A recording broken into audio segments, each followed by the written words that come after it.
Sir Mudragada Padmanabham అంటే మొన్నటి వరకు ఆయన వైసీపీలో చేరుతారు అన్న వార్తలు వచ్చాయి. అంటే జగన్ గారు తన కొడుక్కి సీట్ కన్ఫర్మ్ చేసి ఉంచారు. అందుకే వైసీపీలో చేరుతున్నారు అన్న వార్తలైతే వినిపించాయి.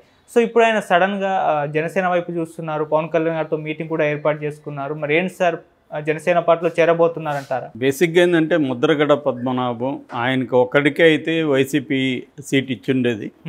కానీ వాళ్ళ ఫ్యామిలీలో ఆయన వాళ్ళ చిన్న కొడుకు గిరిబాబు వాళ్ళ భార్య ముగ్గురికి సీట్లు అడిగినట్టుగా తెలుస్తుంది. ఒక ఎంపీ 2 ఎమ్మెల్యే టికెట్లు అంత ప్రొవైడ్ చేసే పరిస్థితి వైసీపీలో లేదు.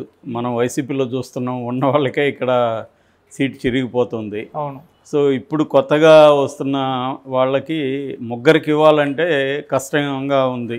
అందుకని వీళ్ళు తేల్చట్లేదు.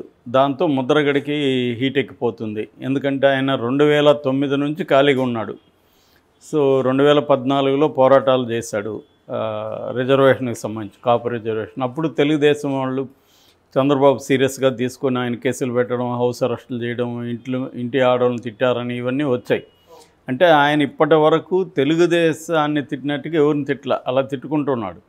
ఆ తర్వాత కూడా పవన్ కళ్యాణ్కి వ్యతిరేకంగా కూడా ఆయన లెటర్లు కూడా రాశారు డైరెక్ట్గా పవన్ కళ్యాణ్కి. సో ఇప్పుడు ఇంకా ఆయనకి గత్యంతరం లేక మళ్ళీ యూటర్న్ తీసుకొని మళ్ళీ జనసేన వైపే వెళ్తున్నట్టుగా తెలుస్తుంది. దాని బదులు ఆయన ఇండిపెండెంట్గా నిలబడవచ్చు. కానీ ఆయన కాన్ఫిడెన్స్ ఉన్నట్టు కనబడలేదు. ఎందుకంటే మొత్తంగా ఇవాళ సమీకరణాలు మారిపోయినాయి. ఇవాళ జనరేషన్ ఆయన ఒక రకమైన ఓల్డ్ జనరేషన్ పాలిటీషియన్, సో కాపు నాయకుడు. కానీ ఇవాల్టి పరిస్థితుల్లో పార్టీ అండలేకుండా ఇండిపెండెంట్గా గెలిచే పరిస్థితి లేదని ఆయనకి తెలుసు. నిజానికి ఆయన ఇండిపెండెంట్గా పోటీ చేస్తానని అన్నారు. కానీ ఇక్కడ సమస్య ఏంటంటే వారసుల సమస్య. చాలామందికి ఇవాళ ఉండే ప్రాబ్లం ఏంటంటే వాళ్ళు రిటైర్డ్ అయిపోవాలని కోరుకోరు, కానీ వీళ్ళు యాక్టివ్గా ఉన్నప్పుడే వారసులు రావాలి. సో అది తెలుగుదేశంలో కూడా ఆ ప్రాబ్లం ఉంది. ఫర్ ఎగ్జాంపుల్ అయ్యన్న పాత్రుడు వాళ్ళ కొడుక్కి కావాలి, నాకు కావాలంటున్నాడు. అది ఇద్దరికి ఇచ్చే పరిస్థితి చంద్రబాబుకి లేదు. అలాగా చాలామంది వారసుల్ని పైకి తీసుకురావాలి, ఇంట్రడ్యూస్ చేయాలి, వాళ్ళు ఉండాలి. కానీ వైసీపీలో ఫర్ ఎగ్జాంపుల్ బొమ్మన కరుణాకర్ రెడ్డి ఉన్నాడు. ఆయన వారసుని ఇప్పుడు ఎమ్మెల్యేగా ఇస్తున్నారు. ఆయనకి ఇంకా ఎమ్మెల్యేగా ఇచ్చే పరిస్థితి లేదు. అందుకని ఆయన టీటీడీ తీసుకున్నారు. అట్లాగే చివరెడ్డి భాస్కర్ రెడ్డి ఆయనకి ఎమ్మెల్యేగా ఆయన విత్డ్రా చేసుకుని కొడుకు మోహిత్ రెడ్డికి ఇచ్చారు. ఆయన్ని వేరే రకంగా జగన్ ఉపయోగించుకున్నాడు. అలాగే ఏమవుతుందంటే కొడుకులు ఉండాలి, కూతుర్లు ఉండాలి, లేకపోతే భార్యలు ఉండాలి, మేము కూడా ఉండాలి అంటే ఏమవుతుందంటే కుటుంబం రాజకీయాల్లో ఉండాలి. ఒకే పార్టీ వాళ్ళని చేయాలంటే అందరూ కూడా వస్తారు. రేపొద్దున ఇది ఒక బ్యాడ్ ప్రెసిడెంట్ అంటారు. అంటే ఒక ఫ్యామిలీకి ఇస్తే అనేక రాజకీయ ఫ్యామిలీలు ఉంటాయి, వాళ్ళు వారసులు ఉంటారు. సో ఇది ప్రాబ్లం. ఇక్కడ ఇప్పుడు జగన్కి ఉండే ప్రాబ్లం ఏంటంటే కాపులు కంప్లీట్గా కన్సోలిడేట్ అయ్యి జనసేన వైపు వెళ్ళి జనసేన ఓట్లన్నీ కూడా తెలుగుదేశానికి ట్రాన్స్ఫర్ అయితే జగన్కి ప్రాబ్లం వస్తుంది. ఎందుకంటే మనం చూస్తున్నప్పుడు రకరకాల ఆంధ్రప్రదేశ్లో కులాల వారిగా పార్టీలు ఉండిపోయినాయి. కమ్మ కులం తెలుగుదేశం, రెడ్డి వైసీపీ, కాపులేమో మన జనసేన. అయితే దీంట్లో ఈ 3 కులాలు కాకుండా ఇతర కులాలు ప్రధానంగా ఎస్సీలు, ఎస్టీలు, మైనార్టీలు వీళ్ళు ప్రధానంగా తెలుగుదేశంతో మన వైసీపీతో ఉన్నారు. ఎస్సీలలో కూడా మాల సామాజిక వర్గం ప్రధానంగా వైసీపీతో ఉంది. ఇటు బీసీలు ట్రెడిషనల్గా తెలుగుదేశంతో ఉన్నారు. గతం 2019లో జగన్ చేసిన కొన్ని ప్రయోగాల వల్ల బీసీలు కొంతవరకు జగన్ వైపు వచ్చారు. అట్ ద సేమ్ టైం కాపులు కూడా వచ్చారు. కాపులు ఏంటంటే ఇప్పటి వరకు కంప్లీట్గా ఒక రెడ్డి ఒక కమ్మలాగా కాపులు ఒక పార్టీతో కంప్లీట్గా అసోసియేట్ లేరు. వాళ్ళు చీలికలు ఉన్నాయి కాపుల్లో. సో ఈ చీలికలను ఉపయోగించుకొని 2019లో కాపుల ఓట్లు మ్యాక్సిమం పొందగలిగాడు జగన్. ఇప్పుడు పవన్ కళ్యాణ్ ఒక ఛాలెంజ్ విసురుతున్నాడు జగన్కి. అదేంటంటే కాపుల్ని పవన్ కళ్యాణ్ కన్సోలిడేట్ చేసే పరిస్థితి కనబడుతుంది.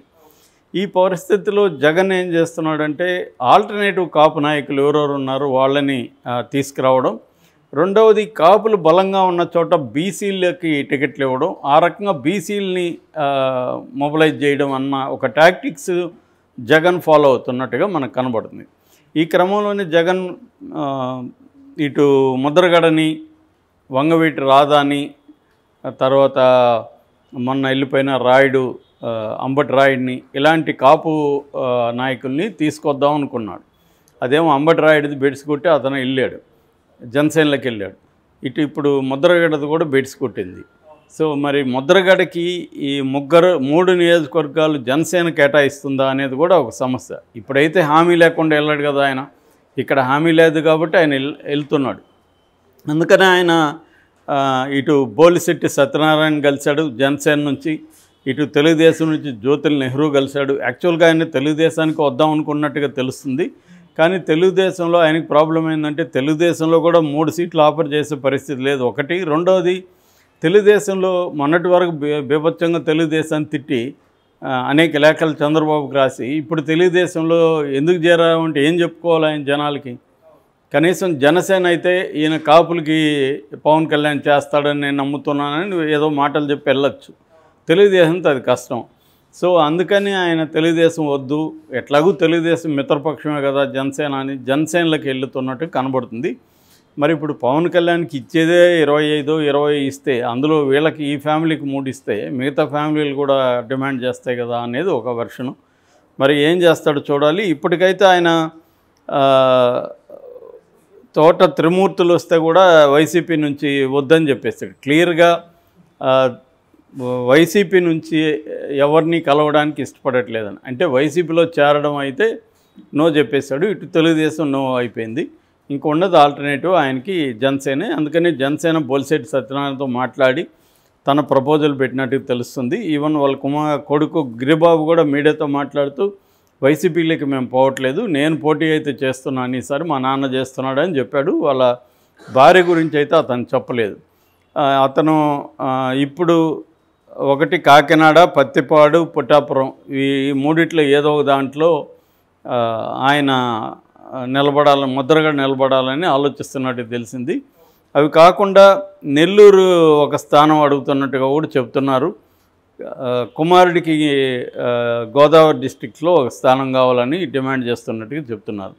అంటే ఆయన కొడుకు కోడల్ని కూడా రాజకీయాల్లోకి తీసుకురావాలి, ఇటు ఆయన వెనకబడిపోకుండా ఆయన ఉండాలి. ఇది ఆయనకు ఉండే ప్లాను.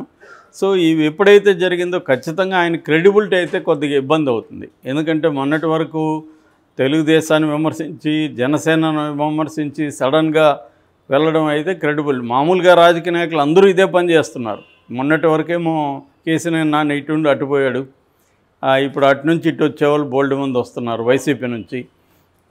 ఓపెన్గానే ఒక పార్టీని విమర్శించడం. పార్టీలు కూడా ఎలా ఉన్నాయంటే మనతో ఉన్నంతకాలం ఇతను గొప్పోడు, అటు పోగానే ఇతని మీద ఇది నిన్న కూడా నేను చెప్పాను ఎగ్జాంపుల్స్. సో ఇటువంటి ఒక కాంటెక్స్ట్లో మిగతా నాయకులకైతే అది ఓకే, వాళ్ళ రెగ్యులర్ రాజకీయ నాయకులు ఇలాగే ఉంటారు. కానీ ఈయనకి ఏంటంటే ఒక రకమైన క్రెడిబిలిటీ ఉంది, కొంత కాజ్ కోసం నిలబడతాడు, ముఖ్యంగా కాపుల సమస్యల కోసం నిలబడతాడని. ఇప్పుడు క్లియర్గా వైసీపీలో వీళ్ళు అడిగిన 3 సీట్లు ఇవ్వలేదు కాబట్టి జనసేనకి వెళ్తున్నాడు అనేది క్లియర్గా జనాలకు తెలిసిపోతుంది. ఈయనకి కూడా క్రెడిబిలిటీ పోతుంది. కొంతమంది సింపతి కూడా చూపిస్తున్నారు, పాపం 2009 నుంచి ఖాళీగా ఉన్నాడు కదా పోనీలంటే ముగ్గురికి మరి నువ్వు పోరాడింది కాపులకైతే నీ ఫ్యామిలీ కోసం నువ్వు పోరాడుతున్నావు ఇప్పుడు అనేది బయటకు వస్తుంది. ఆ రకంగా ఆయనకి కొంత క్రెడిబిలిటీ దెబ్బతినే అవకాశం కూడా ఉంది. ఎందుకంటే ఈయన ఇప్పుడు వెళ్ళి వైసీపీని విమర్శిస్తూ ఇటు తెలుగుదేశాన్ని జనసేనని పొగుడుతూ వెళ్ళాలి రేపు పొద్దున జనంలోకి. వెళ్ళినప్పుడు ఈయనవే వీడియోలు, ఈయనే లెటర్లు వీళ్ళు వైసీపీ వాళ్ళు బయటికి తీసుకొస్తారు. కానీ నిన్నటి వరకు ఈయనేం మాట్లాడాలని ఈయన క్రెడిబిలిటీని దెబ్బతీసే కార్యక్రమం వాళ్ళు చేస్తారు.